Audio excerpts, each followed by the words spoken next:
So who was Edgar Allan Poe? What did Edgar Allan Poe do, and why should you care? Well, pity the poor biographer of Edgar Allan Poe. That maestro of the macabre rarely met a hoax or a distortion that he just didn't like. Now, Poe so thrived in the realm of the fantastic that even the basic facts of his life somehow became subject to the embellishments of the man's own imagination. So then why is his story of life so confusing? Well, Poe is not easily understood, and his writings were all over the place. Now, Poe's happy place was dealing in the realm of fantasy, even if that fantasy was a dark, dark place in his mind. Now, to make matters worse, he died at an early age, and as soon as he died, a man by the name of Rufus Wilmot Griswold made up a bunch of stuff about him and published it. Now, why did he do that? Well, Poe was a writer, and Griswold was a failed writer turned editor. Griswold thought Poe was beneath him, and Poe had been suspicious of Griswold for a good reason. So they had a bit of a feud going on. Now, Griswold's lies have tarnished Poe's reputation, and it has confused researchers alike ever since his death. So let's go back to Poe's beginning and see if we can make some sense of his actual life. Well, Edgar Poe was born on January 19, 1809 in Boston to Elizabeth Arnold Poe and David Poe Jr. His parents were poor traveling actors. Unfortunately, 2 years into his birth, his father abandoned the family and then died. And then his mother died shortly after, and those chain of events lead Edgar and his older brother and their baby sister all as orphans. Then Edgar is adopted separately by John and Frances Allen, a couple that had money but that could not have children. And that's how he ends up with his second last name, Allen. He keeps his original name of Poe, but now his name has two last names, Edgar Allan Poe.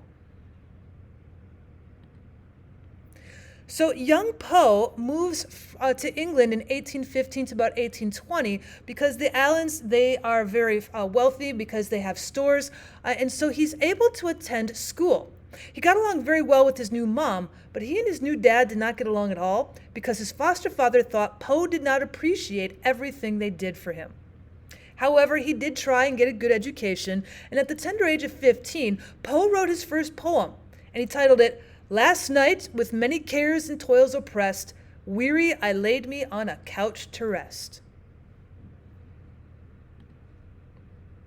So when we come back to America, we move to Virginia with the Allens, and Poe was attending the university at the University of Virginia in 1826. Now, he was not thrilled with his experience at college, and the Edgar Allan Poe Society of Baltimore describes him as describing his own experience as, "Where for 3 years I led a very dissipated life, the college at that period being shamefully dissolute." Well, what does that mean? Well, the quote means that Edgar felt scattered in many directions, all the while overindulging in life's pleasures. This is where he started down the path of abusing alcohol and gambling. Because of that, the Allens get very upset with him, and so he has to find his way in the world from here on out. So Poe went into the army under an assumed name, Edgar A. Perry, and rose to the rank of sergeant major. During this time, he wrote a book of poetry, but he didn't take credit for the publication. Now, Poe enjoyed the military, and he decided to enroll at the U.S. Military Academy at West Point. But once he was there, he knew it was not his cup of tea, and he got kicked out. However, during this time, he also wrote and published his second book of poems. Well, shortly after, his brother died, and Poe began his life as a starving writer. Now, his foster father, seeing him as a failed military man and as a failed university student, did not want to help him, and even took him out of the will. But Poe didn't starve to death because just at that point, he landed a job as the editor of the Southern Literary Messenger. It was at this time he also fell in love with his cousin, she being just 13 years old and he being 26. Now, Edgar and Virginia were married on May 16, 1836. Now, it's rumored that their marriage was not really like a marriage, but more like two siblings together. They did seem to have a happy marriage, however. Now, Virginia dies 12 years later of tuberculosis. Now, this sent the already fragile Edgar into a depression, which, of course, brought back the heavy drinking. Unfortunately, he would not completely recover from this loss. Now, remember, he had so much loss in his life with his parents, and then, of course, his brother had just died, and even his family, the Allens, have disowned him. This one was the last straw, however. So after Edgar had married Virginia, he published many short stories, and the first was titled Berenice, and it was the first of what would later become his theme of writing, stories that feature dead or dying young women. So in 1837, he published his only novel, the narrative of Arthur Gordon Pym of Nantucket. This wasn't a good use of Poe's style. So he goes back to short stories, and we see The Fall of the House of Usher, one of his most famous short stories, being published in 1839 in the Gentleman's Magazine. In 1840, he published a collection of macabre stories, much like Berenice, titled Tales of the Grotesque and Arabesque, and later he published The Murders in the Rue Morgue in Graham's Magazine. He also wrote the world's first detective story about Detective C. Auguste Dupin, which would later influence writer Arthur Conan Doyle to write his Sherlock Holmes character. However, as he's getting this success with his writing, after Virginia died, Poe is also thinking to find love again.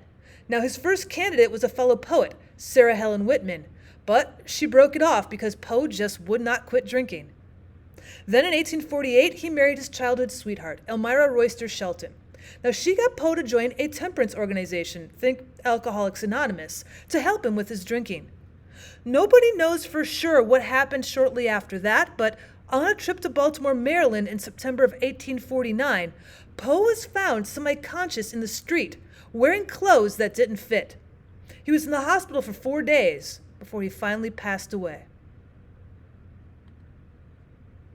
Now, nobody really knows what happened to Poe at this time. He came being a little bit during those 4 days, but he wasn't able to say much of anything. So we have a lot of theories about what happened that caused Edgar Allan Poe's death. Could it have been just plain alcohol poisoning? I mean, we had seen him join a temperance union.